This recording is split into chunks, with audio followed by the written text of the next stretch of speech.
it's Larissa coming to you from my house. I hope you're all doing well. You know, one of the things that I've been noticing is that shelter animals are getting adopted like we have never seen before. In fact, one of the rescues I work with, Paul Works, has been transporting animals down to LA, and every single animal is getting adopted within minutes. It makes my heart swell. But there's one thing I want to remind everybody. We are going to be going back to work one of these days, hopefully soon.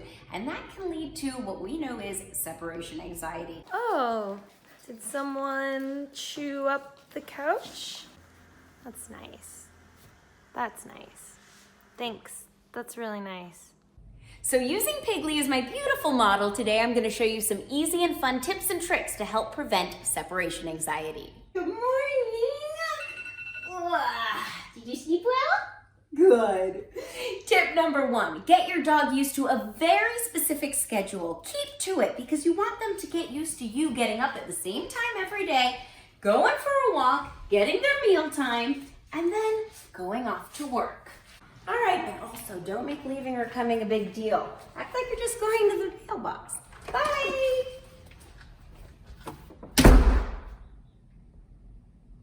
So you want to do this a few times a day. Start really small, 3 minutes maybe, go up to 5 minutes. You're creating distance between you and the dog. That way, when you actually leave, when work does pick up, they won't think that the minute you leave, something bad's gonna happen.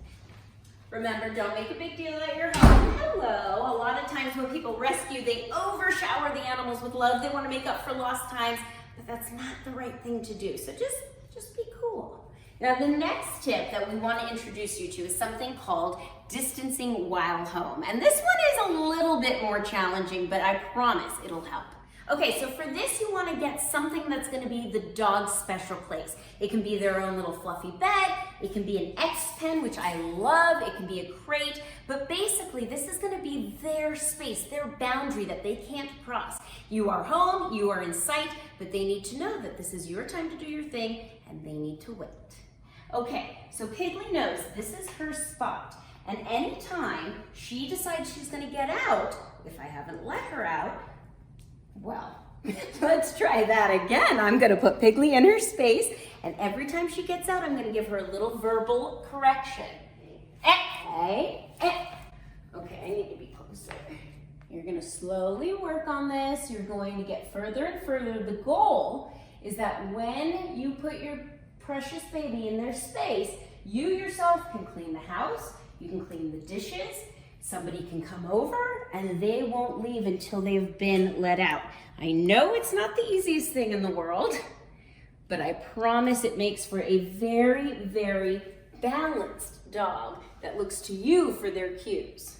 Last but not least, there are a couple products I do love when it comes to separation anxiety. One of them is a puzzle toy or a treat puzzle toy. Like a Kong, you've seen them before. They're indestructible for the most part. You can fill them with some peanut butter, some cheese, whatever it is that your dog goes crazy for. And when you leave the house, it creates hours of distraction. Only do that if you choose a toy that is indestructible or very hard to pull apart, because anything that can break off, you never want to leave your animal with unsupervised, ever, ever, ever. The other thing I love is the Relaxo Pet Pro Pet Relaxation Trainer. It's this amazing piece of technology. It's so small. It's this compact wireless speaker.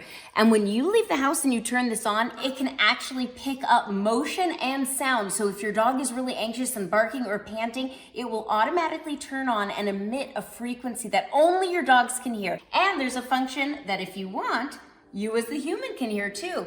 It's really calming, really nice music.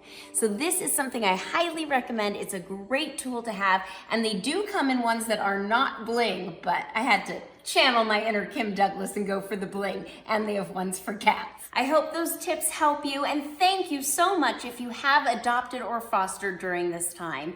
And if you can't adopt or foster, that's okay. You can still help many animals in need. You can go to hallmarkchannel.com/donate and donate to our Adoption Ever After Fund. We're still teaming up with Petco Foundation, and they do so much wonderful work. So please do whatever you can, and we appreciate every single penny. Stay safe.